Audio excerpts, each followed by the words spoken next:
Hi guys, welcome back to my YouTube channel.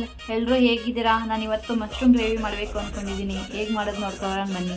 First mushroom ತೊಗೊಂಡಿದ್ದೀನಿ, ಒಂದು packet ಆಗೋಷ್ಟು. ಆಮೇಲೆ 1 ಕಪ್ ಬಟಾಣಿ, 1 ಟೊಮೊಟೊ, 2 ಈರುಳ್ಳಿ ಸಣ್ಣ ಕಟ್ ಮಾಡಿ ಇಟ್ಕೊಂಡಿದ್ದೀನಿ. ಮತ್ತು ಪೇಸ್ಟ್ ರೆಡಿ ಮಾಡ್ಕೊಂಡಿದ್ದೀನಿ. ಪೇಸ್ಟಿಗೆ ಪುದೀನ ಸೊಪ್ಪು, ಹಸಿಮೆಣಸಿನ್ಕಾಯಿ, ಬೆಳ್ಳುಳ್ಳಿ, ಶುಂಠಿ, ಕೊತ್ತಂಬರಿ ಸೊಪ್ಪು ಹಾಕ್ಕೊಂಡಿದ್ದೀನಿ. ನಾನು 4 ಜನಕ್ಕೆ ಆಗೋಷ್ಟು ಕ್ವಾಂಟಿಟಿ ಮಾಡ್ತಾಯಿದ್ದೀನಿ. ಅದಕ್ಕೆ 1 ಕಪ್ ಆಗೋಷ್ಟು ಗ್ರೇವಿ ತೊಗೊಂಡಿದ್ದೀನಿ.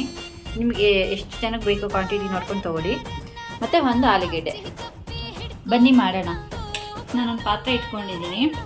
ಅದಕ್ಕೆ 3 ಟೇಬಲ್ ಸ್ಪೂನ್ ಆಗೋಷ್ಟು ಆಯಿಲ್ ಹಾಕ್ತಾಯಿದ್ದೀನಿ.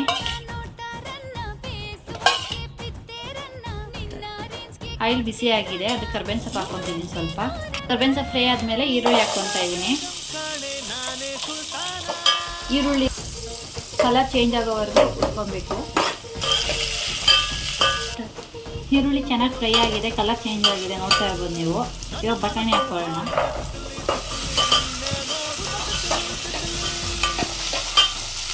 ಬಟಾಣಿನ 2 ಮಿನಿಟ್ಸ್ ಫ್ರೈ ಮಾಡ್ಕೊಂಡಿದ್ದೀನಿ ಚೆನ್ನಾಗಿ. ಅದಾದಮೇಲೆ ಟೊಮೊಟೊ ಹಾಕ್ತಾಯಿದ್ದೀನಿ. ಅವೇ ಕಟ್ ಮಾಡಿ ಎತ್ತಿಕೊಂಡಿದ್ದಲ್ಲ ಅದನ್ನು.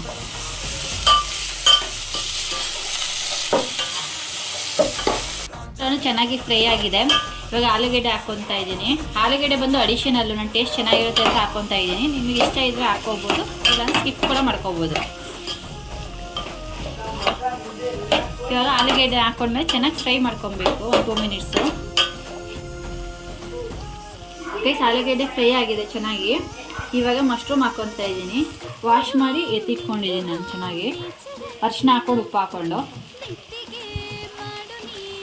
ಅರಿಶಿನ ಉಪ್ಪು ಹಾಕಿ ತೊಳ್ಕೊಳ್ಳೋದ್ರಿಂದ ನೀಟಾಗಿ ವಾಶ್ ಆಗುತ್ತೆ. ಮತ್ತು ಏನಾದರೂ ಗಲೀಜಿದ್ರೆ ಹೋಗುತ್ತೆ, ಸ್ಮೆಲ್ ಬರಲ್ಲ. ಮತ್ತು ಮಶ್ರೂಮ್ ಹಾಕ್ಕೊಂಡು 2 ಮಿನಿಟ್ಸ್ ಕುಕ್ ಆದಮೇಲೆ ಸ್ವಲ್ಪ ಅರಿಶಿನ ಹಾಕ್ಕೊಳ್ಳೋಣ. ಸ್ವಲ್ಪ ಮೆಣಸಿನ ಪುಡಿ, 1/2 ಟೇಬಲ್ ಸ್ಪೂನ್ ಆಗೋಷ್ಟು, ರುಚಿಗೆ ತಕ್ಕಷ್ಟು ಉಪ್ಪು,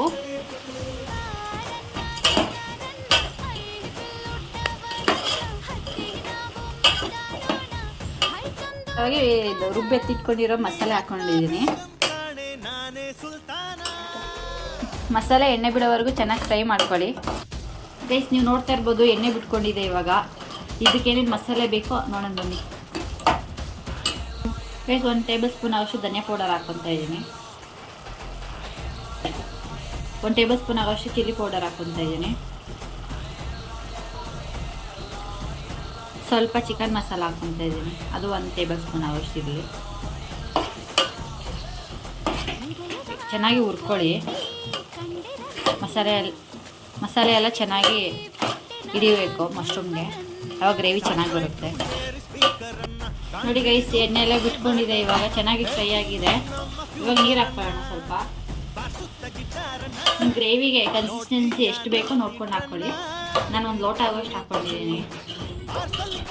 ಗೈಸ್, ನೀರು ಹಾಕ್ಕೊಂಡಾದ್ಮೇಲೆ ಮಶ್ರೂಮ್ ಬೇಯೋವರೆಗೂ ಕುಕ್ ಮಾಡ್ಕೊಳ್ಳಿ. ಮಶ್ರೂಮ್ ಗ್ರೇವಿ ರೆಡಿ ಆಗಿದೆ. ಫೈನಲ್ ಟಚ್ ಕೊತ್ತಂಬರಿ ಸೊಪ್ಪು ಹಾಕ್ಕೊಳ್ಳೋಣ.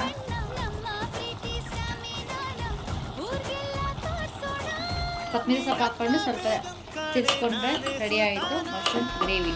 ಚಪಾತಿಗೆ, ದೋಸೆಗೆ, ಅನ್ನಕ್ಕೆ ಎಲ್ಲದಕ್ಕೂ ಚೆನ್ನಾಗಿರುತ್ತೆ. ಗೈಸ್, ಮಶ್ರೂಮ್ ಗ್ರೇವಿ ಸೂಪರಾಗಿ ಆಗಿದೆ. ನೀವು ಮನೇಲಿ ಟ್ರೈ ಮಾಡಿ ಕಮೆಂಟ್ ಮಾಡಿ ಹೇಗಾಗಿದೆ ಅಂತ.